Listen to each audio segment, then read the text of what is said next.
नाज़रीन, आप देख रहे हैं प्रोग्राम सिटी एट 10। मैं हूं आपके साथ आपकी मेज़बान रमशा कमल। मेरा आपका साथ होगा 10 बजे से लेकर 12 बजे तक। टॉप स्टोरीज होंगी, शहर भर की क्या सूरत हाल होगी और ख़ास तौर पे मौसम की सूरत हाल पर भी नज़र डालेंगे, क्योंकि शहर का जो मौसम है वो बहुत ख़तरनाक हुआ है, बहुत गर्मी है, बहुत हब्स है।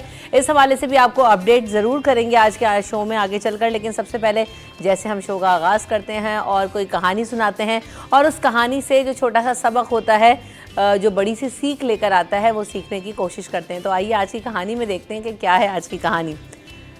तो आज की कहानी है जी पार्क में खेलते बच्चे और जो हम दरख्त लगाते हैं उसकी अहमियत के बारे में। तो एक पार्क में कुछ बच्चे खेल रहे थे कि अचानक उन बच्चों को शदीद गर्मी लगने लगी और वो एक दूसरे से कहने लगे कि हम थक गए हैं, बहुत गर्मी है। इनमें से एक बच्ची ने कहा, दोस्तों आज बहुत ज़्यादा धूप है, चलो किसी दरख्त के नीचे बैठ जाते हैं। वो सारे बच्चे एक दरख्त के नीचे जाकर बैठ गए और आपस में गुफ्तगू शुरू कर दी। एक बच्चा कहने लगा, यहाँ कितनी ठंडक है, कितना अच्छा लग रहा है। दूसरा बच्चा बोला, मेरा दिल करता है यहाँ ही सो जाऊं। तीसरा बच्चा भी कहने लगा, यहाँ बहुत सुकून है आराम करने के लिए और ठंडी हवा आ रही है, दरख्त से अच्छी कोई जगह नहीं है।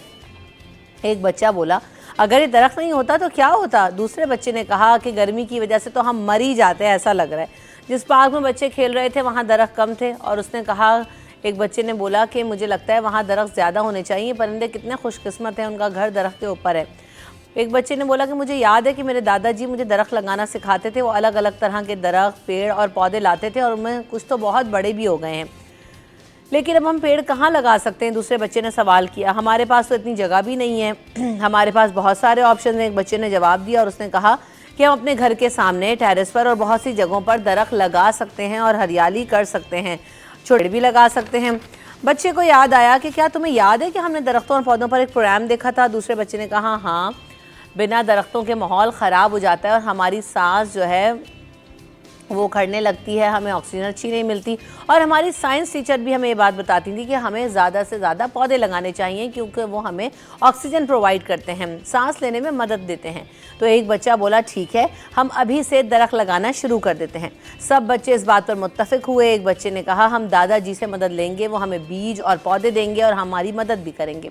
सब बच्चे पार्क से भागकर दादाजी के घर पहुंचे। दादाजी ने कहा, ठीक है बच्चों, मैं तुम्हें कुछ बीज और पौधे दे देता हूं, लेकिन बीज डालने में सबसे पहले तुमको एक अच्छी बात ये बतानी होगी एक दरख्त के बारे में।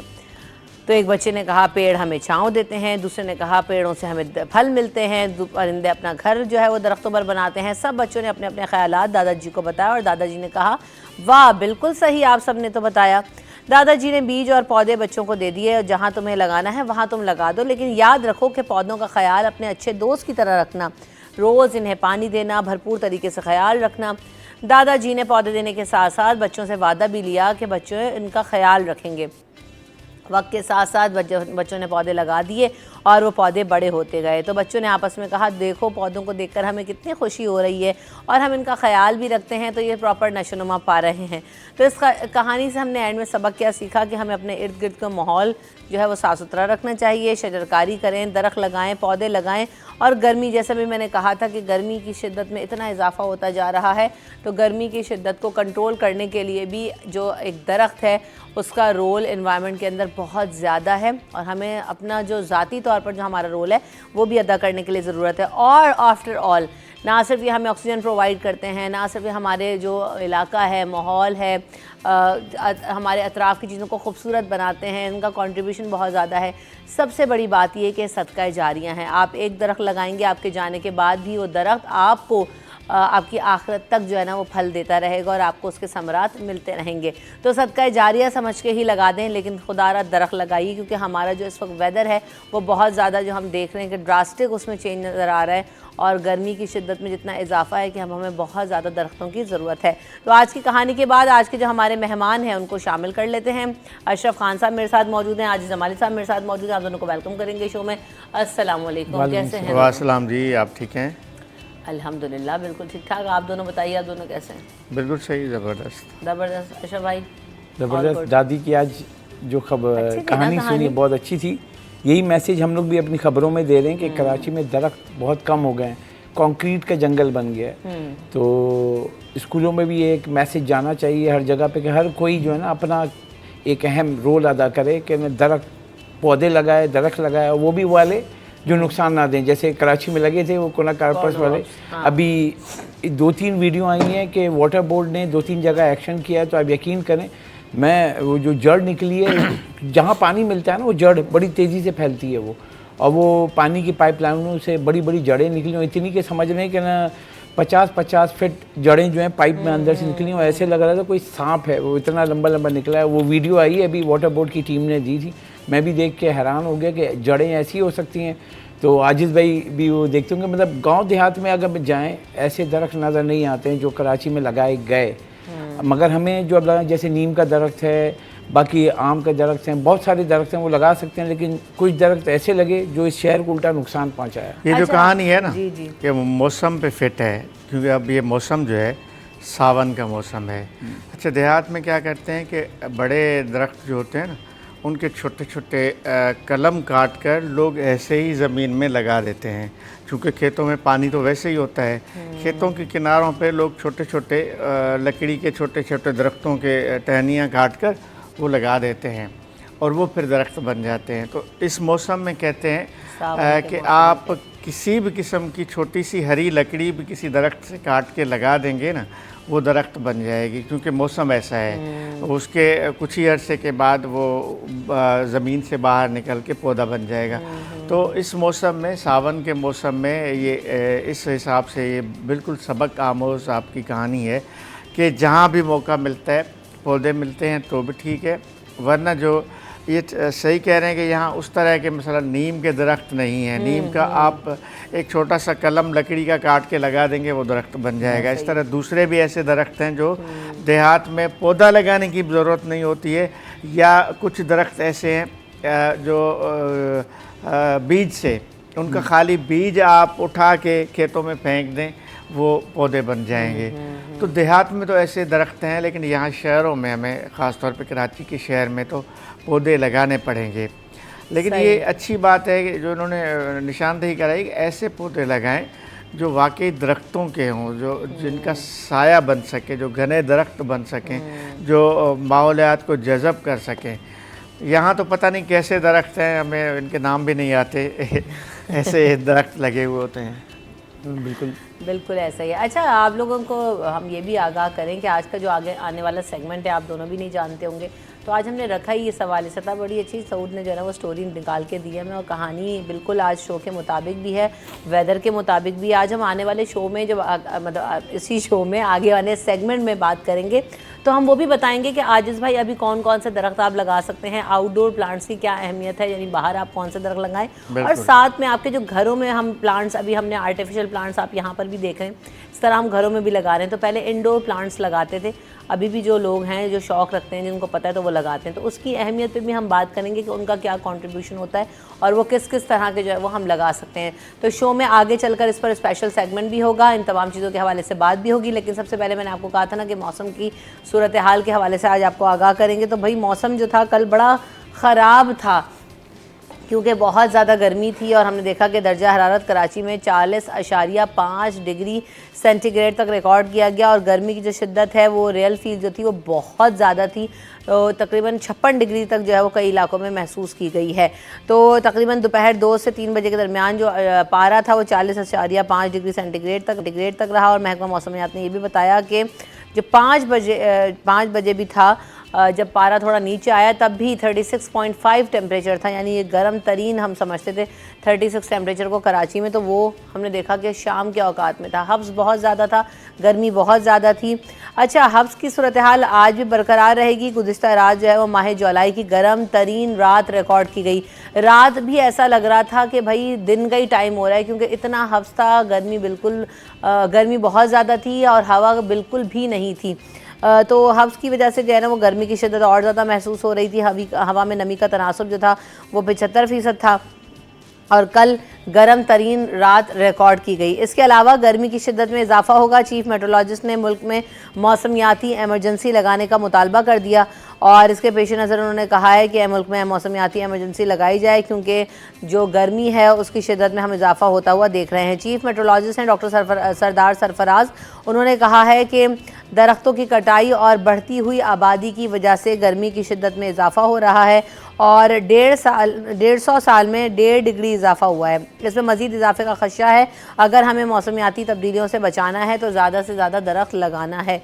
अच्छा जी, टेम्परेचर हम दिखा सकते हैं, वेदर की क्या सूरत हाल रहेगी ज़रा दिखाइए। हम आज जो टेम्परेचर्स होंगे उन पर भी नज़र डाल लेते हैं कि आज जो मौसम की सूरत हाल है और मौसम हरारत है वो आज कहाँ से लेकर कहाँ तक जाएगा। तो आज दिखाइए, कल तो पारा 40.5 तक गया। आज की सूरत हाल पर नज़र डालते हैं। कहा तो यही गया है कि जी 36 डिग्री सेंटीग्रेड तक जो है वो आज भी जो टेम्परेचर है वो रहेगा दिन के औकात में। और अगर हम शाम के दोपहर की, तो ये आपको टाइमिंग्स नज़र आ रहे हैं 36 डिग्री सेंटीग्रेड, 35 डिग्री सेंटीग्रेड, लेकिन इससे ज़्यादा भी ये जो टेम्परेचर है वो रेज़ हो सकता है। इसके अलावा यकम मुहर्रम था, यौम आशूर, सिक्योरिटी के बेहतरीन इक़दाम पर सिंध पुलिस ने शाबाश दी है वज़ीर दाखिला सिंध साहब ने, और उन्होंने कहा है कि सबकी अनथक मेहनत, लगन और फ़र्ज शनासी जो है वो लायक तहसीन है।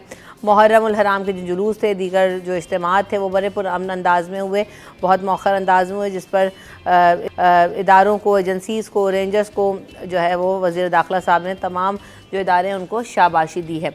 अच्छा जी, इसके अलावा जावेद आलम ओडो को दोबारा कराची पुलिस चीफ तैनात करने का फैसला कर दिया गया है और कायम मकाम एडिशनल आईजी इमरान याकूब मिनास को हटाने का फैसला कर लिया गया है।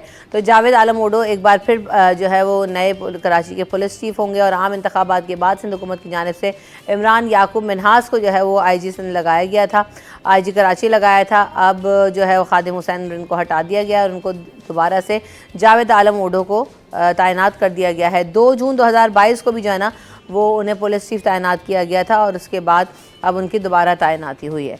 अच्छा जी, इसके अलावा कराची के ताजर और सनतकार IPPs और नाकाबिल बर्दाश्त पावर टैरिफ पर आग बगोला हो गए। उन्होंने कहा है कि ये हमारी बर्दाश्त से बाहर हो चुका है। एनर्जी की कीमत पाकिस्तान की इंडस्ट्री का सबसे बड़ा मसला बन चुका है और इससे हमारा जो कारोबार है वो बहुत ज़्यादा मुतासर हो रहा है। जो बिजली इस्तेमाल नहीं होती उसकी मद में 2000 अरब रुपए की अदायगियाँ कर रहे हैं और तब भी बिजली नायाब है और हमें नहीं मिलती है। इसके अलावा जी, चोरों ने दिल के मरीजों की अद्वियात भी नहीं छोड़ी हैं। कराची में दिल की बीमारी के अस्पताल में लाखों रुपए की अद्वियात मुबैना तौर पर चोरी कर ली गई। कौमी इदारा बराए अमराज कल्ब में फार्मेसी इंचार्ज जिब्रान बिन यूसुफ पर लाखों रुपए की अद्वियात चोरी का इल्ज़ाम है। एक तरफ दवाएं मिल नहीं रही हैं और वो भी दिल के मरीजों की दवाएं वो चोरी हो रही हैं, फिर ये ब्लैक में जाके मार्केट में सेल होती हैं और लोग बाहर से ख़रीदने पर मजबूर हो जाते हैं। तो उनके ख़िलाफ़ कार्रवाई का जो है वो कार्रवाई भी की जा रही है और जो इंचार्ज उनको मुअत्तल भी कर दिया गया है। अच्छा जी, एक और ख़बर ये है कि एक सर्वे किया गया जिसमें हम देख रहे हैं कि कराची में जो कम उम्र बच्चे और बच्चियां हैं उनमें वेब का इस्तेमाल बहुत ज़्यादा बढ़ गया है। ख़तरनाक हद तक इसमें इजाफा हो गया है और जो इस हवाले से रिपोर्ट भी है उसमें कहा है कि ये एक ऐसी लत है कि ये एक मुनाफा बख्श कारोबार भी है और अगर ये मखसूस दुकानों पर फ़रोग होता है लेकिन हर इलाके में बासानी दस्तयाब है, ना ही कोई चेक कर रहा है कि किस उम्र से किस उम्र तक के बच्चों को ये फ़राहम किया जा रहा है। हुकूमत इस जानिब से कोई पॉलिसी बनाए और इस पॉलिसी नहीं है। माहिरीन सेहत ये कहते हैं कि वेब में जो निकोटीन है उसका कसरत से इस्तेमाल सेहत के लिए इंतहाई मुज़र है, ये बराह रास्त फेफड़ों को मुतासिर करता है। तो जी, आगाज़ करेंगे हम आज, कहाँ से करेंगे, क्या हुआ अशरफ खान साहब? बहुत सारी हैं। अच्छा, मैं पहले मेरा मौसम में आज क्या सूरत हाल रहेगी ना, पहले उधर भी आ जाते हैं। तो फ़रहान हमारे साथ हैं, कौन है?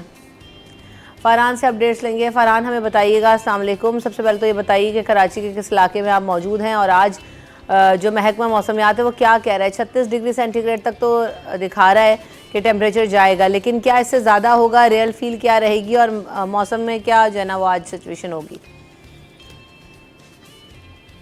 जी बिल्कुल, शहर कायद में हम सुबह से देख रहे हैं। अब इस वक्त भी जो वो हब्स की कैफियत बरकरार है। शदीद गर्मी के साथ शहर कायद में जो वो समंदरी हवाएं मुअत्तल हैं। गुज़िश्ता 2 दिन से हम देख रहे हैं कि शहर कायद के अंदर हब्स की कैफियत बरकरार है। वही सूरत हाल आज भी है। महकमा मौसमियात की जानिब से जो वो हाई अलर्ट जारी भी किया गया था कि 9-10 मुहर्रम जो वो शदीद गर्मी के अंदर गुजरेंगे और ऐसा ही हमने देखा कि जो हमने कवरेज भी करी और दीगर जितने भी हमने 2 दिन के अंदर हमने सारे मामला देखे उसके अंदर भी हमने देखा कि शदीद गर्मी और हब्स की सूरत हाल जो बरकरार थी। दूसरी तरफ हम ये देखते रहिए कि सुबह के औकात में तो मौसम गर्म और मरतूब रहता था, दोपहर में भी मौसम की जो वो तपिश और हब्स की कैफियत बरकरार रहती थी, लेकिन हमने देखा 2 दिन शाम के औकात के अंदर भी मौसम जो वो खासा गर्म और मरतूब भी रहा। जबकि गुज़िश्ता रात जो गुजरी है वो जुलाई की सबसे गर्म तरीन रात जो वो रिकॉर्ड की गई। महकमा मौसमियात के मुताबिक शाम में भी जो वो समंदरी हवाएं जो वो मुअत्तल रही हैं, जिसके बायस हब्स की कैफियत जो वो ज़ायद महसूस की जा रही है। अगर दर्जा हरारत की बात करूँ तो मैं आज शहर कायद का कम से कम दर्जा हरारत 32.5 डिग्री सेंटीग्रेड रिकॉर्ड किया गया है, जबकि इस वक्त मौजूदा दर्जा हरारत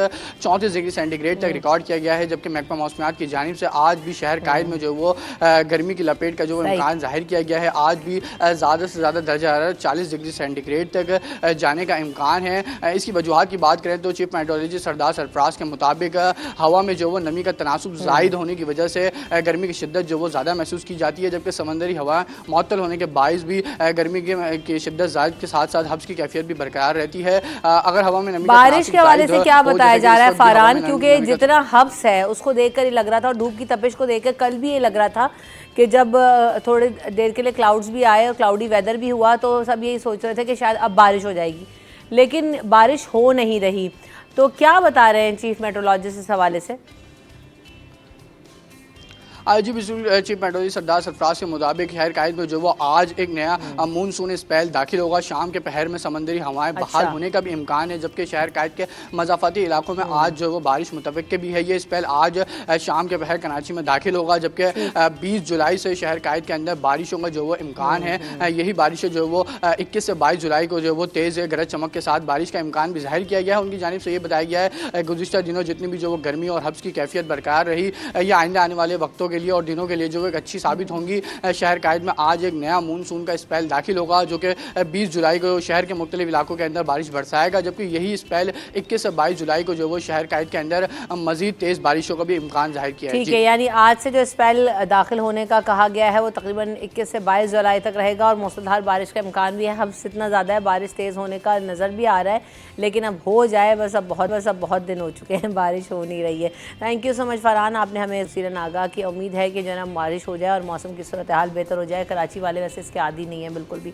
अगली खबर की तरफ बढ़ते हैं। कराची के ताजिर और सनतकार जो है वो IPPs और नाकाबिल बर्दाश्त जो है वो पावर टैरिफ पर शदीद नाला हैं हुकूमत से, और गुस्से का उन्होंने इजहार किया है कि हमें बिजली मिल भी नहीं रही है और हम इतने पैसे भी भर रहे हैं और हमारा जो कारोबार है बुरी तरह से मुतासर है। इस पर अशरफ भाई से जानेंगे मज़ीद तफसील, लेकिन आफ्टर दिस ब्रेक।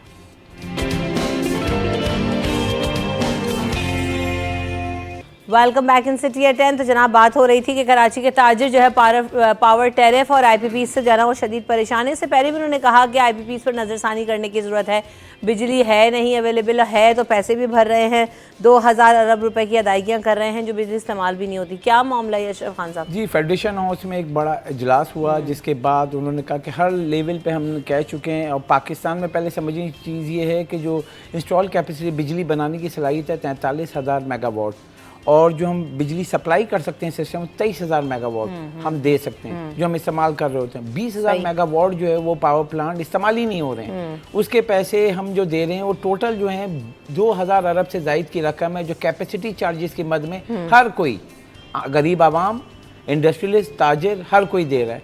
अब ये इसकी जो है आप सोचिए कि इतनी बड़ी कॉस्टिंग है कि 22 रुपये पर यूनिट हम ऐसे ही दे रहे हैं वन पावर प्लांट के, दुनिया में कहीं नहीं होता है। इसी का मुतालबा किया है कि अगर हमने हुकूमत पाकिस्तान सॉवरेन गारंटी दी हुई है इन पावर प्लांट्स को तो उनके साथ असर नौ जायज़ा लिया जाए इन मुआहदों का, वरना इनका ऑडिट किया जाए कि अगर ये पिछले 5 साल से बंद है तो आप इनके साथ मुआहदा ख़त्म करें और हमारे ऊपर से बोझ कम करें, क्योंकि बिजली की कीमत जो है मुसलसल बढ़ती जा रही है। अब आप देखें एक आम आदमी, गरीब आदमी की जो बिजली की फ़ी यूनिट है, अब आप यकीन नहीं करेंगी 2 साल में ये दुगने से भी ज़्यादा हो गई है। पर यूनिट जो है 50 रुपये से ऊपर टैक्सेस मिलाकर है और इस वक्त रीजन में सबसे महंगी है।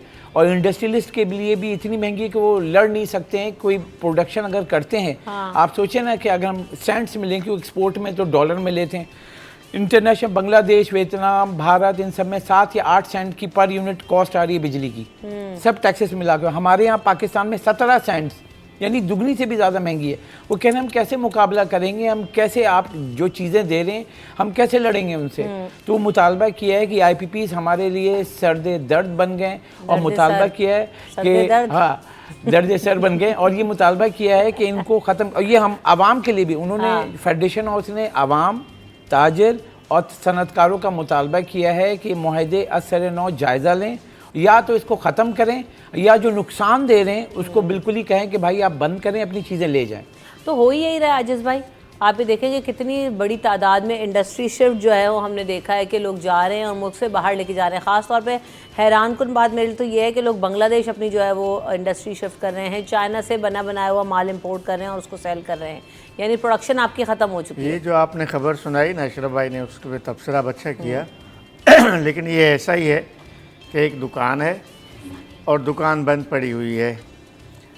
दुकान बंद है लेकिन हमसे वो दुकान वाला आटे के पैसे भी ले रहे हैं, जी ऐसा चीनी ही के है। पैसे भी ले हाँ, रहे हैं, चाय सही के कह रहे पैसे भी ले रहे हैं। वो बंद पड़ी हुई है सही लेकिन मिसाल दे हमसे रहे हैं 2000 अरब रुपए सिर्फ इस मद में ले रहे हैं कि वो दुकान बंद पड़ी हुई है। हाँ, सही तो ये तो मिसाल दी जुल्म आपने। है। ये तो मतलब ऐसे लग रहा है कि यहाँ हुकूमत नामी कोई चीज़ नहीं है। ऐसे लग रहा है कानून किसी के लिए है ही नहीं, जिसको जो चाहे जिस तरह भी लूट मार करे। ये IPPs जो हैं, जो प्राइवेट पावर कंपनियाँ हैं, मतलब ये भी हमको लूट रहे हैं, आवाम को भी लूट रहे हैं, ताजरों को भी लूट रहे हैं। तो इसका मतलब क्या हुआ? इसका मतलब है लॉ लेसनेस की सिस्टम है, कोई कानून नहीं है, बगैर कानून के चल रहे हैं। अब मुझे नहीं पता कि इसका हल क्या होगा, लेकिन ये पैसे हम बरसों से भर रहे हैं। तो आपने ठीक कहा है कि सिचुएशन हम इस नहज पे पहुंच गई है कि हमारे बर्दाश्त से ज़्यादा हो गई है। आम आदमी तो वैसे ही कुछ नहीं कर सकता, कोई इनकलाब आ जाए तो अलग बात है, वरना आम आदमी तो कुछ नहीं कर सकता।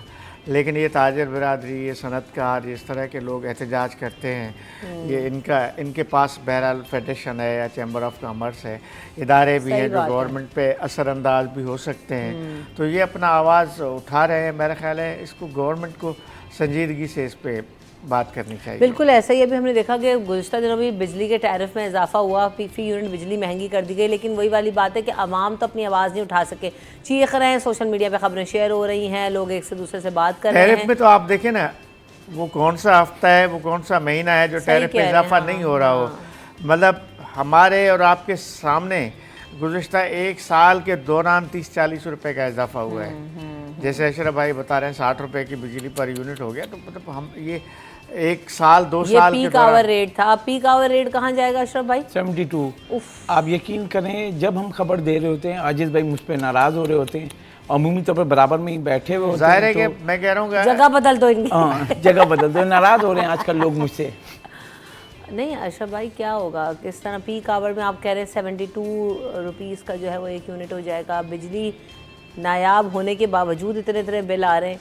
नहीं रमशा, समझना ये होगा कि जो हमारे लोग बैठे हुए हैं ना, मुतलका इदारे, जो पावर डिवीज़न है, वो ये नहीं समझ रही, वो बढ़ाई जा रही है। क्योंकि हुकूमत पाकिस्तान का काम है सब्सिडी। अब सब्सिडी ये नहीं कि वो अब आप कंट्रोल, आपने गलत मुआहदे किए हैं माने। और ये अभी हमने खबर दी थी, अमेरिका में महंगाई हो रही है, वो महंगाई अगर वहाँ होगी हमारी बिजली के टैरिफ में नज़र आएगी। अजीब चीज़ें, और इसका नोटिस भी हुआ हाई लेवल पे, उसी पे फेडरेशन हाउस ने मीटिंग की है। और आप सोचें 2000 अरब रुपए हम किस मद में दे रहे हैं? जो प्लांट बंद हैं, 20,000 मेगावाट जो हम इस्तेमाल नहीं कर रहे हैं, उसकी 70% कैपेसिटी चार्जेस हमसे वसूल की, आम आदमी से, सनतकारों से, ताजरों से। कौन दे सकता है 20 रुपये 22 रुपये पर यूनिट? उसके अलावा जो हमने कर्जे लिए हुए हैं, ये सर्कुलर डेट है, उसकी मद में जो पावर कंपनीज ने कर्जे लिए हुए हैं, उसकी मद में हम 3 रुपये 23 पैसे PHL power holding limited company के चार्जेस भी दे रहे हैं। तो 22 रुपये आपको कैपेसिटी चार्जेस, 3 रुपये 23 पैसे आपको कर्जे के सूद की मद में लिया जा रहा है। तो आप 25 रुपये 26 रुपये तो आप ये दे रहे हैं, फिर टैक्स वगैरह ये सब 20% वो है। तो कहाँ जाके गरीब आदमी जाएगा? गरीब आदमी का बिल तो देखें आप। नहीं तो ये IPPs को कंट्रोल करने का फिर तरीका क्या है? What is the solution? कोई SOP है हुकूमत के साथ? इनका कोई मुआहदा है कि इतने % पे आप बिजली बना के बेचेंगे, या ये जब दिल चाहेगा मनमानी कीमतों पे बेचेंगे और बढ़ाएंगे? नहीं, इसमें बढ़ाने वाला तो नेपरा होता है ना। जो बिजली का टैरिफ बढ़ाने वाला इदारा है वो तो फेडरल गवर्नमेंट पाकिस्तान के अंडर है। नेपरा का जो इदारा है वो परमिशन देता है। लेकिन आजिज़ भाई, जब IPPs में के इलेक्ट्रिक भी आ गई, दीगर इदारे भी आ गए, जब आपको जो आपकी डिज़ायर्ड अमाउंट ऑफ इलेक्ट्रिसिटी है वो प्रोड्यूस नहीं कर रहे, तब भी तो आप उनके खिलाफ चार्ज नहीं करते, उनको किसी तरह की जो है पाबंदियाँ नहीं लगाते, उनको उनके और मुआहदे रिन्यू होते हुए हम देख रहे होते हैं। कितनी ही बातें वफाक में भी अब हो रही हैं, असम्बली में भी। हम यहाँ पर, आप तो हमसे ज़्यादा असम्बली में देखते हैं और बहस को सुनते हैं, तो आप देखें कि इतना शोर होने के बावजूद भी कोई जो है ना नेपरा का एक्शन है, ना हुकूमत की तरफ से कोई एक्शन है, ना IPPs के अगेंस्ट के कोई आप कम अज़ कम आप अगर बिजली महंगी दे रहे हैं तो मुस्तकिल फराहमी तो करें। आपको पता है कि कल क्या हुआ वो ख़बर, मैंने कहा कि यार ये तो चलें आप मौसम की वजह से जो है ना वो इस तरह का चैलेंज हुआ, लेकिन कल 200 अज़ादार जो है थे वो इंतहाई तशवीशनाक हालत में जो है ना उनको अस्पतालों में मुंतकिल किया गया। गर्मी बहुत ज़्यादा थी, घरों में लोड शेडिंग के ऐलान के बावजूद जो है ना हुई। उन्होंने कहा था कि लोड शेडिंग नहीं होगी, लेकिन उसके बावजूद हुई। और कल गर्म तरीन दिन था तो हीट वेव जैसा जो है ना वो फिर सिनेरियो क्रिएट हो गया था। तो कोई पूछने वाला नहीं है, कोई चेक एंड बैलेंस नहीं है। नहीं, बिल्कुल सही कह रही हैं कि मतलब कि अब हुकूमत मौजूद है, वफाकी हुकूमत भी मौजूद है, सूबाई हुकूमत भी मौजूद है, सबकी वजारतें भी मौजूद हैं, सबके वजीर भी मौजूद हैं, लेकिन उनको कुछ नज़र नहीं। उनके यहाँ तो सब कुछ टोटल फ्री में चल रहा है। उनको क्या टेंशन है कि गरीब आदमी जो 2-3 बच्चों के साथ इस गर्म मौसम में उसके एक जवाब बनाया जाता है कि इस इलाके में चोरी होती है, 12 घंटे 14 घंटे आप बिजली नहीं देंगे।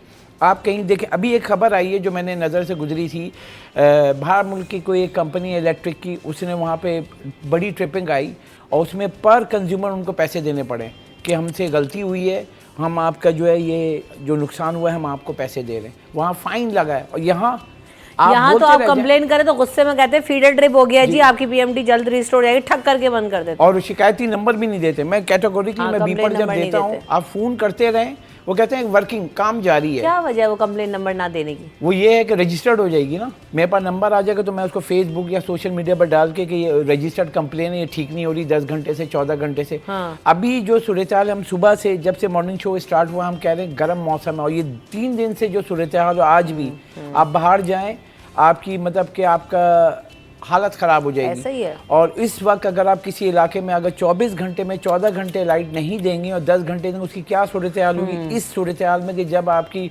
पारा आसमान पे छू रहा है। और उसको आप ह्यूमिडिटी देखें ना, आप उठाएं ह्यूमिडिटी देखें आप 72-73%, इसका मतलब आपको पता भी नहीं चलेगा, आप ड्रेन हो जाएंगे, पानी आप से निकल जाएगा। यहाँ पे अगर इनको बोलो तो यहाँ पे कहेंगे कि भाई वो लोड शेडिंग वाला एरिया है। भाई लोड शेडिंग वाला एरिया आप दावा करते हैं कि 70% इलाका जो है लोड शेडिंग से पाक इलाका है, 30% इलाके में कर रहे हैं, आप तो पूरे कराची में कर रहे हैं। और अगर हम लोग बोल रहे हैं, हम तो आवाम के नुमाइंदे हैं ना, आप देखें ना कहाँ कहाँ प्रोटेस्ट नहीं होता है। रोज़ रात को रोज़ कराची में कोई ऐसा हिस्सा नहीं है लोग निकल के एहतजाज ना कर रहे हैं। अब ये गवर्नमेंट का काम है, लेकिन गवर्नमेंट क्या कर रही है, उन लोग को सपोर्ट किए जा रही है, बिजली के रेट बढ़ाई जा रही है। अब कमाओ, मतलब आपने लगाए, आप सोचें 1990 से जो पावर प्लांट लगे हैं उनकी एक्सटेंशन हुए जा रही है। एक कोई गाड़ी लेती हैं, आप भी गाड़ी चलाती हैं। नहीं तो मैं यही तो कह रही हूँ कि क्या तरीकाकार होता है, कैसे ये उसको पास कर देते हैं, या यहाँ वहाँ पे भी तो सरकारी इदारे हैं, सरकारी इदारों उनको कहते हैं कि भाई अब आप सोचें ना, आपके पास गाड़ी है, इंजन बनाया इंसान ने बनाया, अल्लाह ताला ने नहीं बनाया, उसकी एक लाइफ होती है। अब 10 साल 20 साल 30 साल 40 साल, अब गाड़ी जितनी पुरानी होगी, अगर आपके पास 40 साल पुरानी गाड़ी हो वो वैसी चल रही होगी नई गाड़ी जैसी? नहीं ना, तो उसकी सलाहियत कम हो जाती है, जो बिजली बनाने की सलाहियत है वो कम हो जाती है। तो आप उसको क्यों एक्सटेंशन दे रहे हो? आप बंद करो। IPPs जो है इंडिपेंडेंट पावर प्लांट में, फर्नेस ऑयल के पावर प्लांट यकीन करें 100 साल पुराने वो भी लगे हुए। तो ये हमारा कौन सा कसूर है, हम किसके पास जाएं? आप उसकी एक्सटेंशन 2050 तक आपने एक्सटेंशन दे दी है। 2000 हम कल का हमें नहीं पता है, आप एक्सटेंशन दे रहे हैं कि जो पावर प्लांट आप यकीन करें 2023 में ख़त्म हो रहे थे उनकी 2050 तक कर दिया कि वो चलते रहे, उनकी पेमेंट करते रहे। क्यों? ये सवाल हम उठा रहे हैं, ताजिर उठा रहे हैं, सनतकार उठा रहे हैं, कराची की आवाम उठा रही है।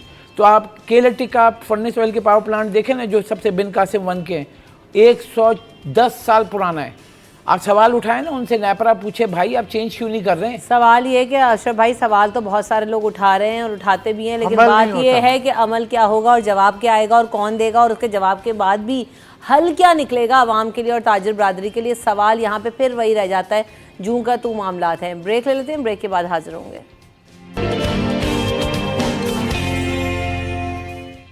Welcome back in city at 10। अगली खबर की तरफ बढ़ेंगे और कराची में जो दिल की बीमारी है उसके सबसे बड़े अस्पताल में लाखों रुपए की जो अद्वियात हैं मुबैना तौर पर चोरी कर ली गई आजिज़ भाई।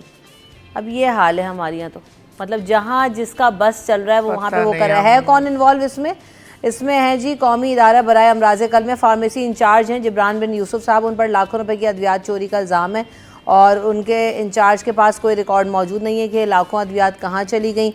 अब उनके खिलाफ जो है उनको मुअत्तल कर दिया गया है। तसल्ली बख्श जवाब उन्होंने नहीं दिया। अभी से कोई 1-1.5 हफ्ता पहले यही सेम केस सिविल हॉस्पिटल में हुआ था। अच्छा। जिसमें एक स्टोर कीपर और एक इंचार्ज 2 मुलाजिम मुलविस थे। दोनों को जो है वो मुअत्तल किया गया और फिर उनके खिलाफ FIR दर्ज हुई। दोनों फरार हैं, भाग गए हैं। अच्छा। और वहाँ भी यही सीन था कि करोड़ों रुपए की अद्वियात चोरी हुई हैं। और यहाँ भी यही सूरत हाल है कि NICVD का जो स्टोर इंचार्ज है जो वो उसमें मुलविस है। तो इसका मतलब क्या हुआ? इसका मतलब ये हुआ कि चोर बाहर से नहीं आते हैं, चोर अंदर से होते हैं। वही लोग चोर होते हैं जो मुलाजमीन होते हैं। तो बेहिस मुआशरा है ना कि जो जिस इदारे से उनकी रोज़ी है, जिस इदारे से तनख्वाह ले रहे होते हैं, उसी इदारे में करोड़ों रुपए की चोरी करते हैं, अद्वियात चोरी करते हैं। अब जैसे आपने कहा ये जाके स्टोरों पे औने पौने दामों फ़रोख्त करेंगे ना। लाजमियत चोरी करने के बाद इनको वो एग्जैक्ट रेट तो नहीं मिलेगा, औने पौने दानों पे ये फ़रोख्त करेंगे, फिर वहाँ से हम और आप ख़रीद रहे होंगे। ज़ाहिर है यही आवाम के पैसों के अद्वियात जो आवाम पैसे भर के फिर ख़रीद कर रही होगी। और ये पता है ये करोड़ों रुपए की अद्वियात का मतलब है हज़ारों मरीज़ समझें कि मुतासिर हुए हैं। ये हज़ारों मरीज़ों की दवाएं थी जो उस एक शख्स ने चोरी करके अपना पेट तो भर लिया होगा, अपनी लालच के लिए पैसे तो कमा लिए होंगे, लेकिन उसने ये नहीं सोचा कि इन दवाओं की चोरी से हज़ारों मरीज़ तड़प रहे होंगे।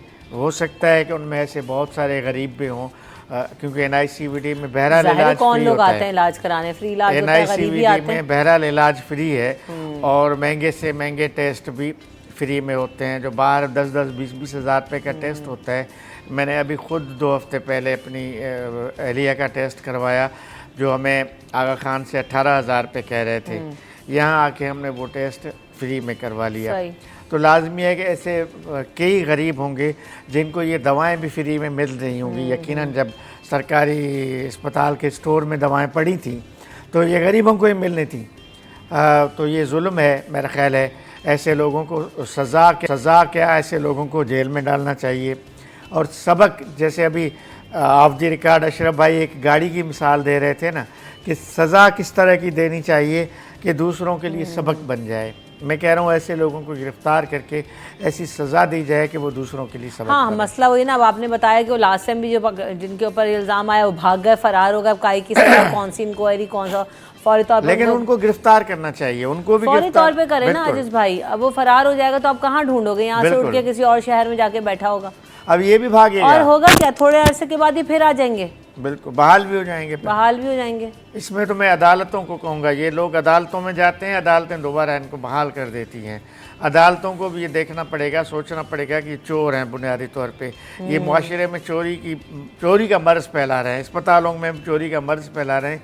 इन लोगों को सख्त से सख्त सज़ाएं मिलनी चाहिए। चोरी के साथ साथ कितने लोगों की जानों से आप खेल रहे हो। जानों से खेल रहे हैं। वहाँ पे अशरफ भाई कितने लोगों की ये कंप्लेन होती है कि हमें जो है वो दवाएं नहीं मिलती। हालांकि दवाएं भी वहाँ पर फ्री जो है इस तरह से दी जाती हैं, प्रोवाइड की जाती हैं जितने ट्रीटमेंट के साथ, लेकिन लोग बाहर से लाने पे इसीलिए मजबूर होते हैं कि जी वो डॉक्टर कह देता है या आपको स्टाफ कहता है कि जी आप ये बाहर से ले आएं, अवेलेबल नहीं है।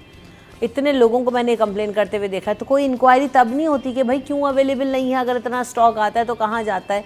जी, मैं आपको बताऊं रमशा, हमारी फैमिली में हुआ था। मेरे कज़न हैं, उनकी तबीयत ख़राब हुई तो Karachi heart disease water pump पे आपने देखा होगा, वहाँ मूव किया था। तो मैं वहाँ पहुँचा तो डॉक्टर्स उन्होंने कहा कि इनका एंजियोप्लास्टी करनी होगी। तो सब परेशान हो गए थे क्योंकि यंग हैं वो, इतने ज़्यादा एजेड नहीं है।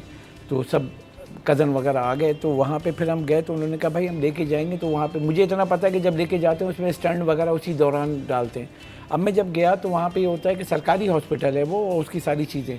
वहाँ नया इंकशाफ हुआ कि एक ग्रोह बैठा हुआ है। वहाँ गया मैं आजिज़ भाई, और वहाँ जाके जब मैंने वो पर्ची दी तो कह रहे हैं कि भाई ये पर्ची है, अगर आप बाहर से लेंगे तो ये इतने का, यहाँ से लेंगे तो इतने का है। मैंने कहा यहाँ से, मैंने कहा वो तो यहाँ पे उसकी पेमेंट है बहुत कम, बहुत नॉमिनल फ़ीस है। तो उन्होंने कहा नहीं, यहाँ पे हमारे पास ख़त्म हो गया है, आप या तो बाहर से जाकर लेंगे। जब बाहर से पूछा तो उसने 3-4 ऑप्शन दे दी। मैंने कहा भाई जो बेस्ट है वो दें, क्योंकि गोदरेज का आता है जो आपका स्टड जो लगता है वो बैकअप पे सिर्फ लेते हैं, अगर नहीं होगा तो वापस कर देंगे। फिर वो एक सीडी बना के दी तो उनको एक स्टड लगा था। लेकिन आप देखें वो सरकारी हॉस्पिटल है जहाँ उसकी फ़ीस भी ली गई, वो ली गई, और सरकार उसके पैसे दे रही है। यानी सरकार को जो सिंध गवर्नमेंट को जो टैक्स के पैसे मिल रहे हैं उन्होंने उसकी चीज़ें लेके दी। जब मैं वहाँ गया तो वो कह रहा है बाहर से लें, हमारे पास ख़त्म हो गए। आप सोचें कराची हार्ट डिजीज़ है, वहाँ हार्ट के मरीज़ आएंगे, वहाँ एंजियोप्लास्टी एंजियोग्राफी होगी, उसके लिए जो चीज़ें हैं वो वहीं से लेंगे ना।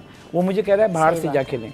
जब मैंने बोला यहाँ कह रहे वो तो आ ही नहीं रहा है सामान, इसका मतलब वो सब पूरी टीम मिली हुई है। हाँ जी, जा रहा है वो कहीं वो और। सब मिल के कर रहे हैं। और जब कोई जाके पूछ ले, यकीनी तौर पे ये वाली जो है ये भी ऐसी होगा, कोई एक होगा जो उसके पीछे पड़ गया होगा, कहाँ गया ये हो गया, तभी रिपोर्ट, वरना तो ये कैसे होगा कि लेजर बनता है, कोई चीज़ आई, मैं और अजय साहब बैठे हुए हैं और मैंने कोई चीज़ ला के दी, आपको 100 स्टड ला के दिए और वो कहाँ गायब हो गए, अगर मरीज़ों को नहीं लगे तो डाटा होना चाहिए ना। कोई चेक एंड बैलेंस नहीं है, वो आ रहा है, ये आज से नहीं कई सालों से हो रहा है। मतलब अगर हम बोलें कि कल या परसों शुरू हुआ है, ये तो सब उसमें फ़ायदा उठा रहे हैं और करप्शन में सब मुलव्वस हैं। अच्छा, डाटा मेंटेनेंस भी इसमें जो है ना वही वाली बात है कि ना ऑनलाइन हमारी इस तरह से अपडेट कर रहे हैं, ना चेक कर रहे हैं। मैनुअल है, आप जाएं हॉस्पिटल में। वही तो कह रही हूँ कि हाँ, पता ही लेकिन नहीं चल इन्होंने रहा एक ना कि अच्छा कहाँ आ रहा है, एक कहाँ नहीं। इजाफी पॉइंट है कि ये एक शख्स नहीं होता है, चोरी में और लोग भी मुलविस होते हैं। पूरा ये पकड़े ना। ये एक गैंग होती है या चैन होता है जो सिर्फ स्टोर कीपर नहीं होगा, हाँ, सही बात है। इसमें और लोग जब और करोड़ों अपर लेवल के भी होंगे ना आजिज भाई। जब करोड़ों रुपए की करप्शन होती है, इसमें अपर लेवल के लोग लाजमी मुलविस होंगे, कोई ना कोई ऐसा ज़रूर होगा। ऐसे केसेस को मैं तो कह रहा हूँ कि एग्जाम्पल बनाने के लिए इनको इन्वेस्टिगेट भी उस तरह करना चाहिए। पुलिस इन्वेस्टिगेशन में जितने भी लोग आए उन सबको पकड़ना चाहिए। एक बार भी अगर एक सबक बन जाए, एक मिसाल बन जाए, तो शायद आइंदा ना हो ऐसे।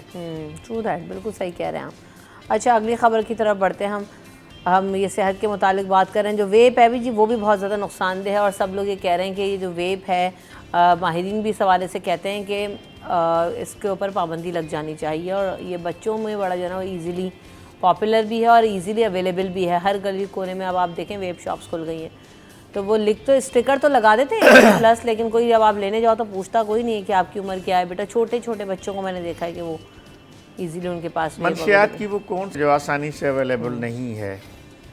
देखें, बज़ाहिर अवेलेबल नहीं है, लेकिन हर चीज़ हर जगह अवेलेबल है। रोज़ाना लोग पकड़े जाते हैं। इससे जो ख़तरनाक मंशियात है वो भी, एक आम सिगरेट की बात वो तो अपनी जगह पे, लेकिन जो आइस है, जो कोकेन है, अभी लोग रोज़ाना पकड़े जाते हैं एंटी नारकोटिक्स की तरफ से। पता चलता है एक गुज़िश्ता रोज़ गुलिस्तान जोहर से एक खातून पकड़ी गई है, इस्लामाबाद से ताल्लुक़ रखती है। वो फ्रीक्वेंटली तलीमी इदारों में और मुख्तलिफ़ जगह पे कोकेन सप्लाई करती है। अच्छा, ख़वातीन की इन्वॉल्वमेंट बड़ी इस दफ़ा पिछले दिनों देखी गई है, जो आप आजिज़ भाई जिस तरह बात करें, इस पर मज़ीद भी बात करेंगे। मैं पहले ब्रेक लेती हूँ, ब्रेक के बाद वापस आएंगे।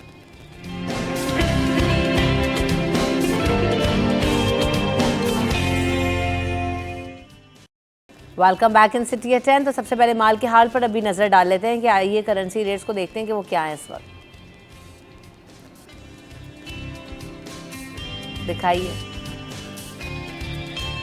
भाई, करेंसी रेट्स तो जो है ना बहुत ज़्यादा अफ्लाई कर रहे हैं। और अशरफ भाई, कैनेडियन डॉलर महंगा हुआ, यूरो महंगा हो रहा है, सऊदी रियाल की कीमतों में इजाफा हो रहा है और डॉलर भी हम देख रहे हैं 280.5 पे आ गया, सऊदी रियाल 74.37 पे। तो ये भी मजीद बढ़ने का इम्कान है अशरफ भाई? वेरी क्विकली, डॉलर के अगेंस्ट ये रेट आ रहे होते हैं तो डॉलर महंगा हो रहा है। ये करेंसी तो हमारी जो कन्वर्जन आता है तो उसमें पाकिस्तान प्राइसेस में और इजाफा होगा जी, वहाँ डिमांड आई हुई है। अच्छा जी, पाउंड, यूरो और डॉलर मजीद मतलब कि उसमें इंक्रीज नज़र आ रहा है। ठीक। Coming back to the topic, हम बात कर रहे थे वेब की। तो अच्छा, आप उसमें आप बता रहे थे कि जो मंशियात फरोशी है, इसमें ख़वातीन के जो है वो इन्वॉल्वमेंट, ये भी हमने देखा कि कई इलाकों से ख़वातीन को भी जो है वो पकड़ा गया। लेकिन जो आप बात वेब कर रही हैं ना, उसको तो अब कानूनी शक्ल में वो मौजूद है। सिगरेट के ऊपर एक लिखा हुआ होता है, लेकिन वो भी कानूनी शक्ल में मौजूद है हमारे पास। सिर्फ लिखा हुआ है खबरदार मुज़र सेहत है। गंदी से तस्वीर बना दी डब्बों पे, दिए डब्बों पे। मुज़र सेहत तो है, सब जानते हैं, लेकिन उसके बावजूद इस्तेमाल भी हो रहा है। तो सेम इसकी भी सूरत हाल है। ख़ास तौर पे देखें, मंशियात स्टूडेंट्स में मंशियात का जो बढ़ता रुझान है, वो हर तरह के मंशियात का बढ़ता रुझान जारी है। और कॉलेजेस में खुसूसी तौर पे, यूनिवर्सिटीज़ में, अब बल्कि अपर लेवल के स्कूलों तक अब ये इवन गुज़िश्ता रोज़ शर्जील इनाम मेमन ने अपनी प्रेस कॉन्फ्रेंस में भी ये बात बताई है कि अपर लेवल के स्कूल्स में, जो हायर सेकेंडरी स्कूल्स हैं, वहाँ तक भी ये चीज़ें, मतलब मैं कह रहा हूँ कि वेब से ज़्यादा मंशियात की सप्लाई जो हो रही है वो ज़्यादा ख़तरनाक है। उसको रोकने के लिए, और रोकना भी इतना आसान नहीं है, पूरा नेटवर्क है। जो इस पूरे फिनोमेना को चला रहा होता है। इसमें भी सालाना अरबों रुपए खरबों रुपए का कारोबार है। सबसे ज़्यादा कारोबार लोगों का इसमें लगा हुआ है, मंशियात में। ये कैसे ख़त्म होगा, मुझे नहीं आइडिया इसका। अशरफ खान साहब क्या कहेंगे आप? नहीं, देखिए दो चीज़ें क्यों हैं। करते हैं लोग वेब का इस्तेमाल? कानूनी, जैसे कहा इन्होंने, देखें इंपोर्ट हो रहा है तो लाइसेंस दिया गया है तो इंपोर्ट हो रहा है ना। अब जैसे वेब है, अब जैसे मैं भी स्मोक करता हूँ तो उसमें अब जो चीज़ें आ रही हैं तो इंपोर्ट कैसे हो रही है? अगर इस पर पाबंदी है, ये गैर मुज़र सेहत है, तो आप फैसला उस वक्त करना चाहिए था, क्योंकि ये तो अब आया ना ट्रेंड, पहले तो नहीं था इतना। अब मेन ये कि इंपोर्ट होके सब कुछ उसकी टैक्स ड्यूटी दे के वो चीज़ें मार्केट में आ रही हैं, और उसको रोकने के लिए कि क्या प्लानिंग करनी चाहिए थी, हमेशा ये होता है ताख़ीर से। अब वो आप सही कह रहे हैं, लड़के छोटे छोटे 10 साल 12 साल 14 साल वो वेप पी रहे होते हैं। अब कंसर्न ये है कि पहले सिगरेट का मामला था, अब सिगरेट टैक्सेस लगने तशवीश से ये है कि ना शॉपकीपर बड़े आसानी से खुलेआम फ़रोख्त कर रहा है, बिल्कुल। और फिर वही अखलाकियात का पहलू तो हमारे यहाँ फिर आप पीछे ही छोड़ दें कि मतलब अखलाकी तौर पे भी होता है ना, ये बड़ों का रोल होता है कि आप भाई ना दो, एक वो रोल तो खैर है उसको ही। तो पता है ना, सेल हो रही है, सेल हो रही है बस। सेल हो रही है, उसको तो उससे मतलब नहीं है बच्चे को दे रहा है किसको दे रहा है, वो तो सेल हो रही है।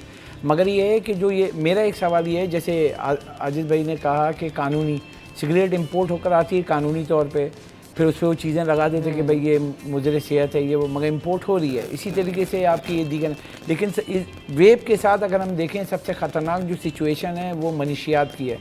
जो कराची में अगर पूरे मुल्क का जायज़ा लें तो कराची बहुत डेंजर जोन में। अब मनशियात फ़रोशी यहाँ पे इतनी आम हो गई, हर इलाके में नौजवान नस्ल को तबाह व बर्बाद कर रहे हैं। और आप देखें, अब आते हैं कॉजवे से तो बीच में फुटपाथ जो है हमारी, वहाँ पे आप देखें आपको सैकड़ों, एक दो नहीं सैकड़ों की तादाद में नज़र आएंगे कि वो उन्होंने बिल्कुल अपना कारोबार बना के बैठे हुए, और वो पूरी जगहों से जो है लोहा सरिया ये सब निकाल के उनको चीज़ें, उनको सब पता है कहाँ से उनको मनशियात मिलेगी।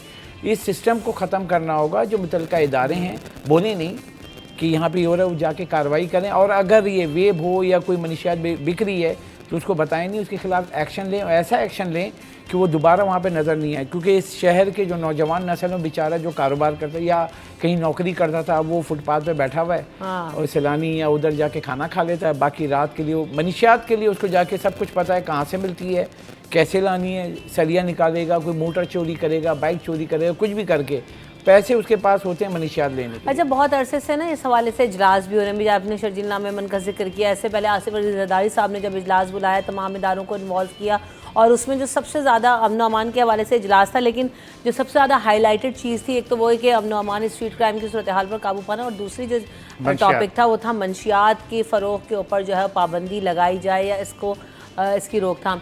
तो इस बात को हुए भी तकरीबन तो है, देखें नहीं, लेकिन ये जो खुलेआम हमारी यहाँ हम देखें ना फ़रोग हो रहा है, मंशियात के इस्तेमाल पर पाबंदी तो है, अमल दरामद नहीं है ना। अमल नहीं है। अच्छा, तो क्या उसके बाद भी क्या हुआ? 1.5 महीना 2 महीने हो गए इस इजलास को हुए हुए भी, आजिज़ भाई? नहीं, उसके बाद कोई happening सिंध है, का कोई एक्साइज फर्क है? डिपार्टमेंट काफ़ी एक्टिव है, और रोज़ाना इस तरह की खबरें आती हैं कि लोग पकड़े जाते हैं। 2-4 बड़े बड़े डीलर भी गिरफ्तार हुए हैं यहाँ कराची, जो आइस और कोकेन और इस तरह की चीज़ें सप्लाई करते हैं। बड़े बड़े डीलर्स पकड़े गए हैं। लेकिन अब चूँकि ये इतना मजबूत नेटवर्क है, मेरा ख्याल है कि हुकूमतें बेबस हैं इनके सामने, और ये ऐसे तो नहीं है जो पकड़े जाते हैं वही असल हैं, इनके पीछे भी तो बहुत कुछ होगा ना, एक पूरा नेटवर्क होगा इनका भी। भाई ये मंशियात जो यूज़ होती है ये यहाँ तो नहीं बनती है, कोकेन यहाँ तो नहीं बनती है, कहाँ से आती है? ज़ाहिर अफ़गानिस्तान से आ रही होती है, या बलूचिस्तान के बॉर्डर से आ रही होती है, या केपी के बॉर्डर से आ रही है। बॉर्डर्स पे सख्ती करनी पड़ेगी, बॉर्डर्स के लोगों को पकड़ना पड़ेगा। हाँ, इस हवाले से बातें हुई, लेकिन वही वाली बात है कि अमल दरामद हो जाए तो हाँ। हमारे यहाँ शायद इन चीज़ों के ऊपर काबू पाया जा सकता है। बहुत शुक्रिया आजिज़ जमाली साहब, आपने वक्त दिया। अशरफ खान साहब, आपने वक्त दिया। जाते जाते हुए ज़रा वो दिखाइए, सब्जियों के रेट आज क्या है? टमाटर जी 140 रुपए किलो कम से कम, और इसके अलावा आलू का जो रेट है वो मैक्सिमम 104 है। अदरक लहसुन की कीमतों में हम देख रहे हैं कि ये प्राइसेस नहीं है, बहुत ज़्यादा महंगे रेट पर अदरक लहसुन आलू प्याज टमाटर इस वक्त मिल रहे हैं। इसके अलावा तोरई जो है वो 50 रुपये फ़ी किलो नहीं अवेलेबल है। तो ये हमारे यहाँ जो है गवर्नमेंट के रेट्स तो आ जाते हैं, लेकिन फिर वही वाली बात, अमल दरामद सिफर। वक्फा ले लेते हैं, वक्फे के बाद हाजिर होंगे अपने अगले सेगमेंट में।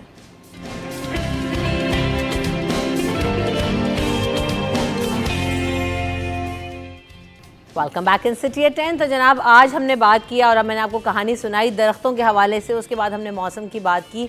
तो आज के शो में मैंने कहा था ना कि बहुत सारी चीज़ें एनवायरनमेंट से रिलेटेड भी हैं और साथ साथ जो है वो दरख्तों के बारे में भी हैं। तो आप सब जो लोग शजरकारी का शौक़ रखते हैं, जो लोग दरख्तों से पौधों से प्यार करते हैं, उन सब के लिए आज के शो में बहुत कुछ सीखने के लिए है। तो आइए शो के इस सेगमेंट का आगाज़ करते हैं। आपको यहाँ पे बहुत सारे जो है ना छोटे छोटे दरख्त नज़र आ रहे होंगे, मैंने पौधे नहीं कहूँगी, ये दरख्त हैं बाकायदा, और बहुत सारे लोग इनकी टर्म से वाबस्ता भी होंगे। इनको बॉन्साई ट्रीज़ कहा जाता है, यानी इनको छोटा छोटा करके कई सालों तक जो है वो ग्रो किया जाता है। अब इसकी टेक्निक क्या होती है, ये आर्ट क्या है, ये कहाँ की फॉर्म है, इन तमाम चीज़ों के बारे में हम जानेंगे। हमारे साथ जिनके ये प्लांट्स हैं वो भी मौजूद होंगे, उनका भी मैं तारुफ आपसे कराऊंगी। तो लेकिन सबसे पहले एक पैकेज बनाया है इन्हीं दरख्तों के हवाले से, बॉन्साई ट्रीज़ के हवाले से, पहले वो देखते हैं। एक बड़ा दरख्त गमले में लगा हुआ देखने वालों को हैरान कर देता है। बोनसाई का आगाज चीन में हजारों साल से पहले हुआ, जहां इसे पेंजिंग कहा जाता था। जापान में इस फन को मजीद बेहतर बनाया गया। बोनसाई के लिए मुख्तलिफ दरख्तों की अक़साम इस्तेमाल की जा सकती है, जैसे जम्पर, पाइन, मीपल और फूलदार दरख्त जैसे चेरी और अजालिया। दरख्त की किस्म का इंतखाब अक्सर मौसम और मतलूबा माहौल पर मुनहसर होता है, यूं ही तैयार नहीं होता। इसके लिए मुसलसल रियाजत और सख्त मेहनत दरकार होती है, जैसे तराशना, तार लगाना और दोबारा गमले में लगाना। ये तकनीकें दरख्त की नशोनुमा और शक्ल को कंट्रोल साई एक फन है। हर दरख्त को एक खास शक्ल देने के लिए काश्तकार इसे इस तरह डिजाइन करते हैं कि वो कुदरती मनाजिर की अक्कासी करें या सुकून और खूबसूरती का एहसास दिलाएं। बोनसाई फन और बागबानी का इम्तिजाज है, जिसके लिए सब्र, महारत और फितरत की गहरी तारीफ की जरूरत होती है। इस फन की एक कदीम तारीख है और ये दुनिया भर में एक मकबूल और काबिल एहतराम फन की शक्ल में जारी है। तो आप सबने देखा कि कितना जो है ना वो एक खूबसूरत आर्ट है और बहुत ही इंटरेस्टिंग भी है। तो इसके बारे में मज़ीद जानेंगे। हमारे साथ ख्वाजा मजहर साहब मौजूद हैं, वेलकम करेंगे ख्वाजा साहब को शो में। अस्सलाम वालेकुम, कैसे हैं आप? अल्हम्दुलिल्लाह। इतनी प्यारी प्यारी आप चीज़ें लेकर आए हैं, इतने प्यारे प्लांट्स हैं, इतना ज़बरदस्त फ़न और हुनर है, देख के इतना रिफ़्रेशिंग सी फील आ रही है। तो ख्वाजा साहब, ये हमने जैसे पैकेज में भी देखा, चीन से स्टार्ट हुआ एंड देन जापान में इसको मज़ीद रिफ़ाइन किया गया, पाकिस्तान कब पहुंचा, आपका इंटरेस्ट कैसे डेवलप हुआ? सबसे पहले तो हमें इसके बारे में बताइए, पाकिस्तान क्योंकि बहुत कम लोग ना इसको प्रैक्टिस कर रहे हैं यहाँ पाकिस्तान। जी। पाकिस्तान में मैं जब 10-12 साल का था, मैं अब 66 ईयर्स का हूँ, तो 10-12 साल का था, तो मैंने पहली मरतबा डॉक्टर शौकत अली सैयद, वो यहाँ के बहुत मशहूर कार्डियोलॉजिस्ट थे, तो उनके घर मैंने देखा। तो वो 1960s, early 60s, late 50s में उन्होंने शुरू किया और उनकी कलेक्शन में से ये एक है, ये खिरनी है और ये 60 साल का है। ये उनकी कलेक्शन में से एक है। माशाल्लाह, ज़बरदस्त। तो इसकी जड़ें बता रही हैं ना जी, इसका तना देखें ना आप, ये देखें, तो ये उनकी कलेक्शन। तो मैंने सबसे पहले वहाँ पे बॉन्साई देखे, वहाँ से मुझे शौक़ हुआ, फिर उन्होंने मुझे एक गिफ्ट किया when I was a kid. तो फिर मैं जब 20-22 साल का हुआ तो फिर मुझे शौक़ हुआ और उनके साथ मेरी एसोसिएशन रही। सही। उनके घर में जाता था, फिर हम दोनों ने मिलकर डिसाइड किया कि हम क्यों ना एक सोसाइटी बनाएं, बॉन्साई सोसाइटी, जिसमें लोग आएँ, शामिल हों और सीखें, आइडियाज़ एक्सचेंज करें और लोग जो सीखना चाहते हैं उनको हम एक प्लेटफॉर्म दें। तो 1998 में हमने ये पाकिस्तान बॉन्साई सोसाइटी बनाई।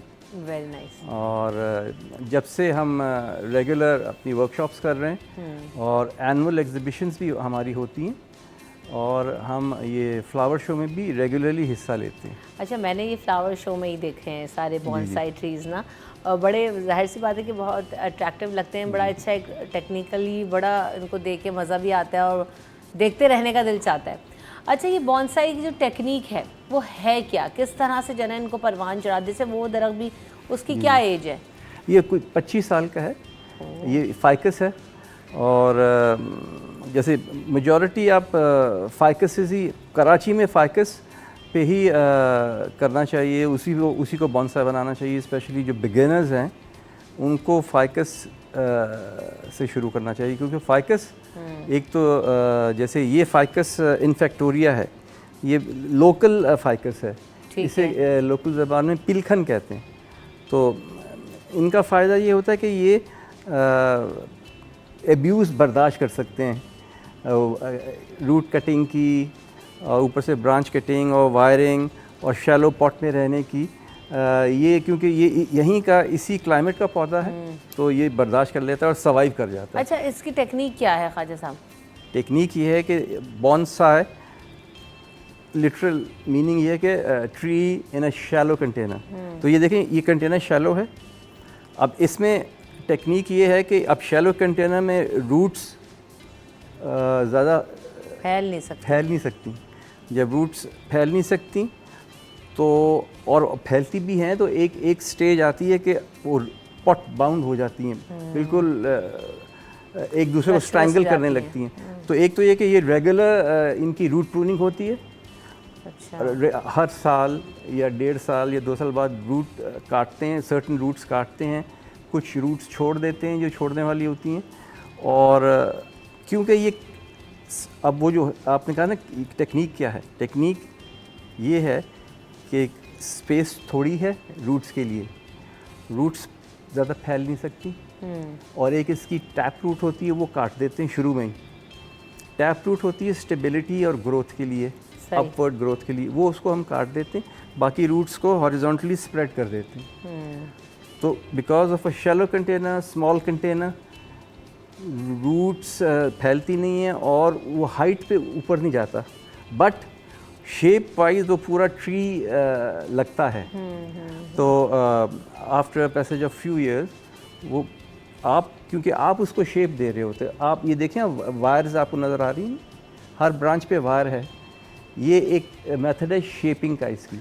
अच्छा। तो उससे आप शेप देते हो, इसीलिए इसको लिविंग, ये आर्ट फॉर्म है, ये एक रिकग्नाइज्ड आर्ट फॉर्म है।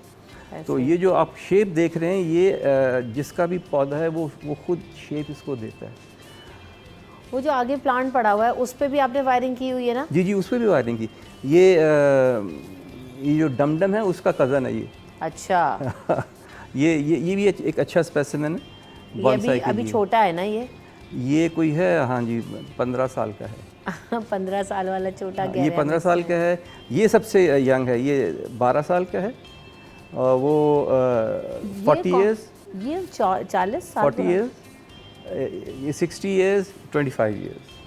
अच्छा, तो ये अपनी शेप में फिर कैसे जो है ना, आप रूट्स पे काम करना होता है या एक इनके तो ये स्टेम रूट्स पे, वगैरह आप पे, ब्रांचेस रूट्स पे रेगुलर काम होता है एवरी रिपोर्टिंग पे, बट ऊपर जो है ब्रांचेस और उस पे तो आप डेली जाते हैं, देखते हैं, उसकी ग्रोथ देखते हैं, मॉनिटर करते हैं, जो प्रूनिंग करनी है वो प्रूनिंग करते हैं, और जो वायरिंग करनी है उसको वायरिंग करते हैं। तो वो तो आपने डेली जाके देखना है। ऊपर का जो पार्ट है वो डेली देखना है, और उसकी shaping it's an on going process. अब जैसे पेंटर है वो तो पेंट करके फिनिश कर देता है अपनी पेंटिंग, ये कभी फिनिश नहीं होता, जॉब चलता रहेगा क्योंकि ये लिविंग है ना इसमें। और अगर आप इसको ऐसे ही छोड़ देंगे तो ये वाइल्ड ग्रो कर जाएगा, आउट ऑफ शेप हो जाएगा। तो ख्वाजा साहब, आपके पास कितने ये बॉन्साई प्लांट्स हैं, और दूसरी बात ये कि आपका कितना वक्त जो है वो इन प्लांट्स के ऊपर लगता है डेली, आप इनको कितना वक्त देते हैं? जी, मेरे पास तो 100-150 प्लांट्स होंगे। अच्छा, ये सब बॉन्साई हैं? सब बॉन्साई। वाह। मैं 40 साल से इस हॉबी से मेरा ताल्लुक़ है, मगर हमारी जो पाकिस्तान बॉन्साई सोसाइटी है उसमें हमारा एक परमानेंट बॉन्साई डिस्प्ले है, 2 इंक्लोजर हैं हमारे। वो वहाँ पे हमारे कोई 250 पौधे रखे हुए हैं, और वो ये वहीं से आया है, जैसे ये है, और वो ये सब वहीं से आए हैं, और वो पब्लिक के लिए ओपन है, वो फ्री है, कोई भी आके देख सकता है, वर्कशॉप अटेंड कर सकता है और सीख सकता है। तो जमजमा पार्क में हमारा डिस्प्ले सेंटर है, बॉन्साई सेंटर है, तो जिसको भी सीखना है हमारे पास आए। फेसबुक पे भी हैं हम, और हम सिखाते हैं, और हमारी एग्जीबिशंस होती हैं वो भी फ्री होती हैं, एंट्रेंस फी कुछ नहीं होती। कितना टाइम लगता है इसको सीखने में, कितना आपको वक्त चाहिए? देखिए आपका पैशन कैसा है। आर्ट है ना ये, तो ये आर्ट है, मगर आर्ट के लिए पैशन चाहिए, लगन चाहिए। तो हमारे पास जो बहुत अच्छे जो आर्टिस्ट हैं वो बहुत यंग हैं, कोई 35 इयर्स 25 इयर्स के भी हैं, और हमारा ज़्यादा देर नहीं लगती है, आप 5-6 साल में अच्छे पौधे बना लेते हैं, बना सकते हैं। Very nice. और फाइकस तो बहुत जल्दी बॉन्साई बन जाता है। ये वाला जो आपने अभी बताया फाइकस, ये वाला है ना जी, जैसे कि इस किस्म का फाइकस है, इसको एक शॉर्टकट तरीका है बॉन्साई बनाने का, वो ये है कि आप नर्सरी से कोई अच्छा पोटेंशियल बॉन्साई ख़रीदें जिसकी अच्छी ट्रंक हो, थिक ट्रंक हो, टेपरिंग ट्रंक हो, उसको फिर आप घर पे ला के और उसकी ट्रेनिंग शुरू करें, और वो विदिन 3 इयर्स आपका 3-4 इयर्स फाइकस बहुत अच्छा बॉन्साई बन सकता है। Very nice. इनके फ़वाइद क्या हैं? ये तो सिर्फ ये आपका एक पैशन है, शौक है जो आप ये कर रहे हैं, एज अ प्लांट तो जाहिर है सारे फ़वाइद इनमें होंगे।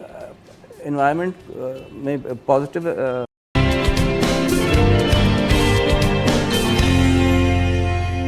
मिल रही हैं। क्या कह रहे थे आप ज़ुहैर, कुछ कह रहे थे? मैं यही कह रहा था कि इनको मेंटेन करना बहुत आसान होता है, क्योंकि केयर कार्ड्स भी आते हैं और उसके अलावा इसकी एज कोई मेंटेनेंस नहीं होती। आप इसको किसी विंडो के पास रख दें, अगर विंडो नहीं तो लाइट सोर्स जहाँ पे लाइट ज़्यादा अच्छी हो वहाँ पे बहुत ये आइडिया कहाँ से चुराया है छोटे छोटे पॉट? क्योंकि इतने वाले पॉट्स में तो मैंने फ्लावर एग्जीबिशन में बड़ा कुछ देखा है, ये पिंटरेस्ट से चुराया, कहाँ से चुराया? नहीं, बेसिकली स्टार्ट ऐसे हुआ था कि लॉकडाउन का टाइम पे कुछ करने को नहीं था, मेरी यूनिवर्सिटी स्टार्ट हो रही थी। How old are you? I am 23। Very nice. तो I started this in the start of my bachelors during the lockdown, और फिर मैंने आहिस्ता आहिस्ता इसको ग्रो किया। I started with the indoor plants that are huge, बड़े साइज़ के जो प्लांट्स होते हैं उनसे ही स्टार्ट लिया था, लेकिन इवेंचुअली मैंने एक्सप्लोर करके इंस्टाग्राम के थ्रू मुझे नज़र आया कि इसमें भी पोटेंशियल होता है, तो फिर we started manufacturing these pots and trays on our own. Everything is done by us, ये trays, pots and plants, everything is entirely done by us at our Very own. cute and and this very is a home impressive. based startup जो हमने home से ही अभी as of now तो आपके startup के बारे में तो और भी मज़ीद जानेंगे, ना सिर्फ प्लांट के बारे में बल्कि स्टार्टअप के बारे में भी मज़ीद बताइएगा ज़ुहैर। बहुत अच्छा लग रहा है इन चीज़ों के बारे में जान के। लेकिन रायद साहब, हमने ये भी फोकस करना है आज के जी इंडोर प्लांट, जैसे इन्होंने बताया इतने से हैं, और एयर प्योरीफायर हैं, ऑक्सीजन प्रोवाइड कर रहे हैं, सब चीज़ें। तो हमारे पास बहुत सारे इंडोर प्लांट्स अवेलेबल होते हैं, उनकी क्या अहमियत है, उनका क्या रोल है, कौन कौन से प्लांट्स हमें अंदर लगाने चाहिए घर में, और किस तरह से उनकी केयर करते हैं? देखिए, आप इस वक्त डिस्कस कर रहे हैं ना इंडोर ऑक्सीजन एयर प्योरीफायर, ये दुनिया का सबसे स्नेक प्लांट इतनी सी बात है। और ये आप सिर्फ इसकी एक लीफ तोड़ें और इसको ज़मीन में लगा दें, अच्छा, बस ये लग जाएगा। गमले में भी लगा दें तो लग जाएगा? किसी भी जगह लगा दें, सिर्फ कोशिश ये करें, एक से एक दो आपने केयर करनी है। एक तो ये कि आधी मिट्टी के साथ ना इंडोर प्लांट में वर्मी कंपोस्ट डालें, गोबर नहीं डालें, केमिकल खाद नहीं डालें। वर्मी कंपोस्ट क्या है? वर्मी कंपोस्ट होती है, इस तरह की होती है, काले रंग की, जो कि कीड़ा बनाता है।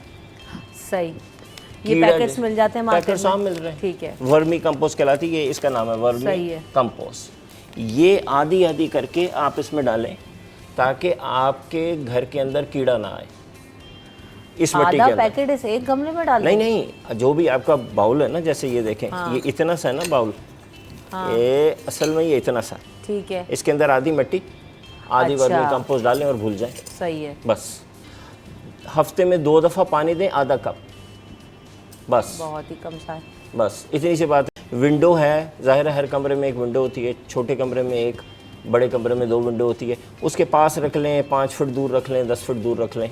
ये हमारे घर से आया, ये मेरे कमरे में से आया। Very nice. और ये देखें कितना हेल्थी है, और ये इस कमरे में पिछले 6 महीने से पड़ा हुआ है, और आपको कुछ भी नहीं करना, आपका कोई ख़र्चा ही नहीं। आप नर्सरी पे जाएं, उसको कहें मुझे पूरा पौधा नहीं चाहिए, मुझे सिर्फ एक ये लीफ काट के दे दो, और ये ले जाके अपने घर में किसी भी पॉट में, ऐसा पॉट ले लें, कोई भी पॉट ले लें, जगह जगह लगे हुए भी होते हैं, किसी से आप एक लीफ मांग लें, मांग लें। यानी ये वो चीज़ है जो इस प्रोग्राम के बाद आप उठें और इसको कर दें, कुछ नहीं और कर ये सकते तो बेस्ट प्योरीफायर है आपके घर के लिए। ये इस वक्त जो एयर क्वालिटी है कराची में, पूरे लाहौर में तो बहुत बुरे हालात हैं, स्मोक के ये हर घर में होना मस्ट है, ये बहुत ज़रूरी है। सही।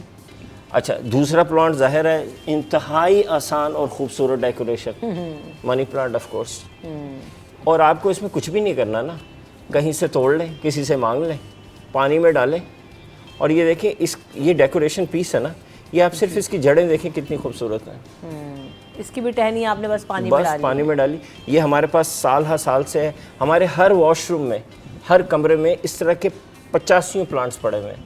और ये तो बहुत छोटा है मेरे लिए, बाकी लाने दुश्वार थे, वो इतने इतने लंबे हो गए। तो ये वो काम है जो ऐसे आप 2 मिनटों में शुरू करते हैं। प्लांट होना इस वक्त पाकिस्तान में कमरों के अंदर, घर के अंदर बहुत ज़रूरी है, क्योंकि Pakistan is one of the most polluted air quality के हिसाब से कंट्री इन द वर्ल्ड।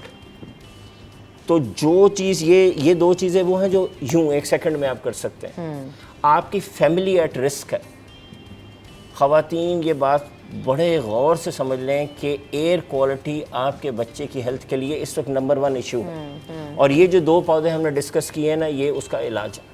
सही, ज़बरदस्त, बड़े आसान सा है। अच्छा, हमने भी फर्टिलाइजर्स के बारे में जैसे जाना कि वर्मी कंपोस्ट वो आप इसमें ऐड कर रहे हैं। तो ख्वाजा साहब, ये जो प्लांट्स हैं, ज़ाहिर है इनको भी सॉइल की, फर्टिलाइजर्स की चीज़ों की ज़रूरत होती है। किस तरह के इसमें क्या आप यूज़ करते हैं इनकी सॉइल वगैरह के लिए?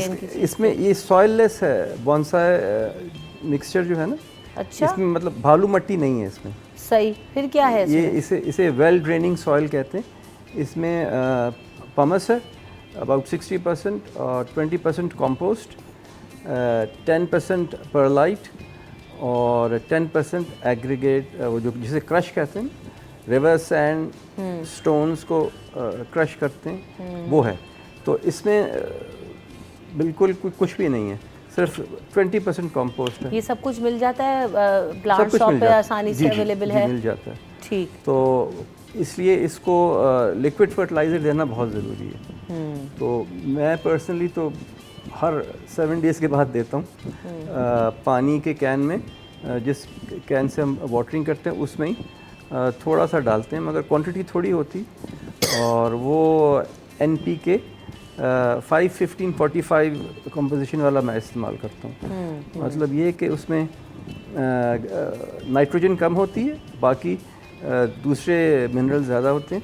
सही। जिसमें फ्लावरिंग ज़्यादा हो, नाइट्रोजन कम हो ताकि लीफ ग्रोथ ज़्यादा ना हो। वैसे दूसरी हेल्दी। अच्छा, फूलों वाले दरख्त भी लग जाते हैं बॉन्साई? फूलों वाले बहुत अच्छा होता है। बोगनवेलिया मेरे पास है उसका, और वो बहुत खूबसूरत ब्लूम करता है। वो प्यारा, वो तो बढ़ता जल्दी, उसमें फूल बहुत आते हैं, वो जब इतना छोटा सा लगता होगा इतना प्यारा लगता होगा। फ्लावर शो में मैंने अपना रखा था, वो बहुत खूबसूरत पूरा फुल ब्लूम पे था वो।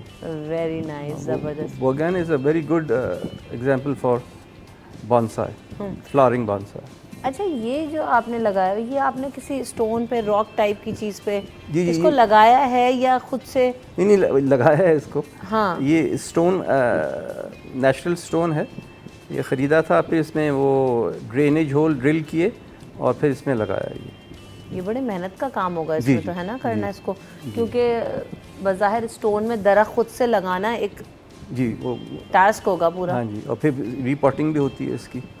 अच्छा, रिपोर्टिंग आपने बताया था ज़रूरी है। रिपोर्टिंग नहीं करेंगे तो फिर वो पौधा मर जाएगा। अभी तक भी करना पड़ती है? हाँ जी, बिल्कुल, रिपोर्टिंग तो करनी है।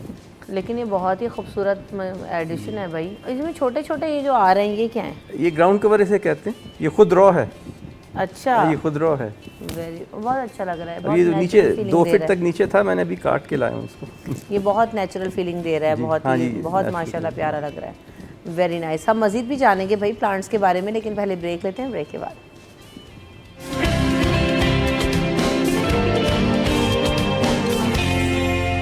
प्लांट्स का ख्याल करने की, तो उनके लिए सुपरमैन का फॉर एग्जांपल या बैटमैन का या anything that is of their interest, उनके हिसाब से हम पॉट्स बना देते हैं। क्योंकि अटेंशन ग्रास्प करने के लिए पॉट्स को अट्रैक्टिव बनाना ज़रूरी है। जब पॉट अट्रैक्टिव होगा तो ऑटोमेटिकली वो प्लांट की आप ये देख रहे हैं कि मैं छोटा बच्चा नहीं हूँ, मैं बड़ी हूँ, लेकिन मुझे इतने अट्रैक्टिव लग रहे हैं, उनको देख के इतना अच्छा लग रहा है, तो बच्चों के लिए तो बहुत ही ज़्यादा ये अट्रैक्टिव चीज़ है।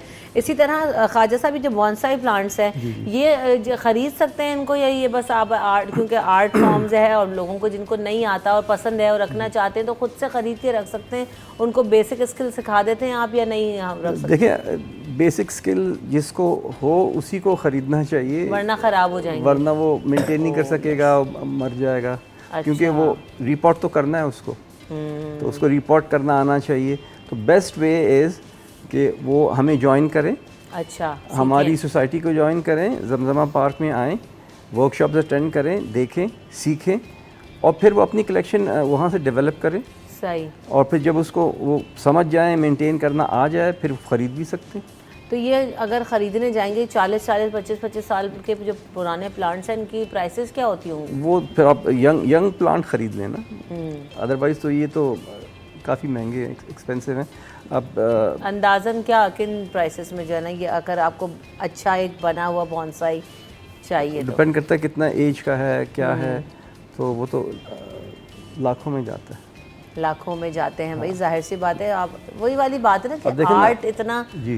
उस पर मेहनत हो रही है सालों की, 20-20, 25-25, 40 सालों की जो है वो मेहनत हो रही है, तो ऐसा ही है। मेहनत है, केयर है, वाटरिंग है, फर्टिलाइज़र है, सब कुछ है ना। अच्छा, जो लोग नया स्टार्ट करेंगे वो तो एक सादा भी पौधा खरीद के, जो आम सा पौधा खरीद के भी उसको स्टार्ट करते हैं, या वो भी महंगे आते हैं? नहीं, मैं वही तो जैसे आपने बताया ना ये यंग प्लांट्स हैं, वही तो निस्बतन यंग है वैसे, हम तो ये उनको भी गाइड 15-15 करते हैं साल कि के आप नर्सरी में जाके किस तरह कौन सा पौधा ख़रीदें। अच्छा, ज़्यादा एक्सपेंसिव नहीं, कोई 600 का भी मिल सकता है, 1500 का भी मिल सकता है, 2500 का तो बहुत अच्छा मिल जाएगा पोटेंशियल बॉन्साई। तो उसको फिर वो होता है इस तरह कि फिर वो लेके आते हैं हमारे पास सीखते हैं वर्कशॉप पे, फिर वहाँ पे हम उनको हैंड्स ऑन करवाते हैं, उनके साथ बनाते हैं मिलके, और सब लोग देख रहे होते हैं, हमारे सारे मेंबर्स देखते हैं कि किस तरह फिर वो एक पौधे को ट्रांसफॉर्म किया जाता है इनटू अ बॉन्साई।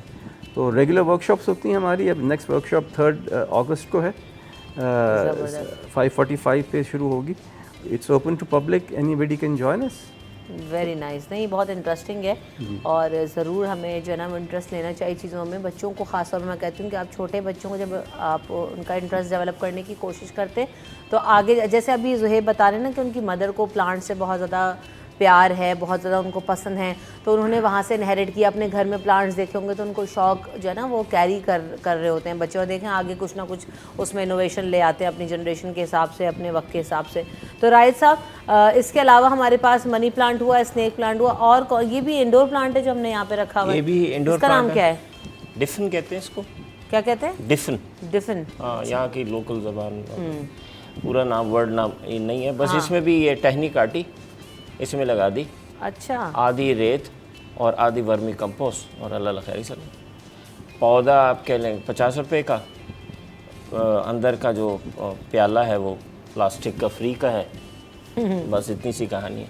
असल में हम जो काम करते हैं ना, हमारा अपना अल्हम्दुलिल्लाह 1.5-2 एकड़ का फार्म है, जिस पे बच्चे बसों की बसें भर के आती हैं और पूरे मुल्क से लोग आते हैं। इस वक्त भी मेरे पास पूरे मुल्क से लोग आए हुए हैं ट्रेनिंग लेने। तो हम उनको सिखाते हैं कि सबसे सस्ता काम कैसे करना है, क्योंकि जाहिर है छोटे बच्चे होते हैं। तो ये देखिए, ये एक आम प्लास्टिक है, ये एलिफेंट ईयर प्लांट कहलाता है। ये सिर्फ इसकी जड़ें हैं, इसमें डूबी हुई हैं, पानी में सिर्फ डूबी हुई बस। है। और ये देखिए कितना खूबसूरत है, शाइनी है कितना। शाइनी है कितना। नहीं तो राय साहब, ये सिर्फ पानी में ही रहता है, बाद में इसको आप वो करते हैं, शिफ्ट कर सकते हैं आप, मर्जी में लगा दें। हाँ, हमने बहुत सारे प्लांट, वो जैसे बोतल है ना वो वाली, उसके अंदर वो बोतल ले ली इतवार बाज़ार से।